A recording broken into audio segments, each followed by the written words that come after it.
শান্ত মুশফিকের অনবদ্য শতক, দিন শেষে লঙ্কানদের কাঁদিয়ে এগিয়ে গেল বাংলাদেশ। দর্শক, শ্রীলঙ্কার ঘরের মাঠে 2 ম্যাচের টেস্ট সিরিজ খেলতে গিয়েছিল বাংলাদেশ। আর যেখানে প্রথম ম্যাচে শুরুতে টসে জিতে ব্যাটিংয়ের সিদ্ধান্ত নেয় নাজমুল হোসেন শান্ত। তবে ব্যাটিংয়ে নেমেই শুরু হয় ব্যাটিং বিপর্যয়। স্কোরবোর্ডে মাত্র 45 রান সংগ্রহ করতে আউট এনামুল হক বিজয় ও মুমিনুল হকরা। মাত্র 45 রান সংগ্রহ করতেই 3 উইকেট হারিয়ে শুরুতেই চাপে চলে যায় বাংলাদেশ। তবে এখান থেকেও চমক দেখান মুশফিকুর রহিম ও শান্ত। দুজনেই খেলেন অনবদ্য ইনিংস, দুজনই পূরণ করেন শতকও। মাত্র 45 রানে 3 উইকেট হারিয়ে ফেলা দল দিন শেষে ওই 3 উইকেটের বিনিময়ে সংগ্রহ করে পাহাড় সমান 292 রান।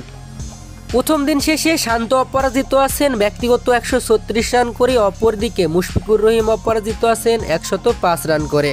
আর এই দুই ব্যাটারের অনবদ্য শতকের ফলে প্রথম দিনের খেলায় রীতিমতো লঙ্কানকে পাত্তাই দিল না বাংলাদেশ ক্রিকেট দল।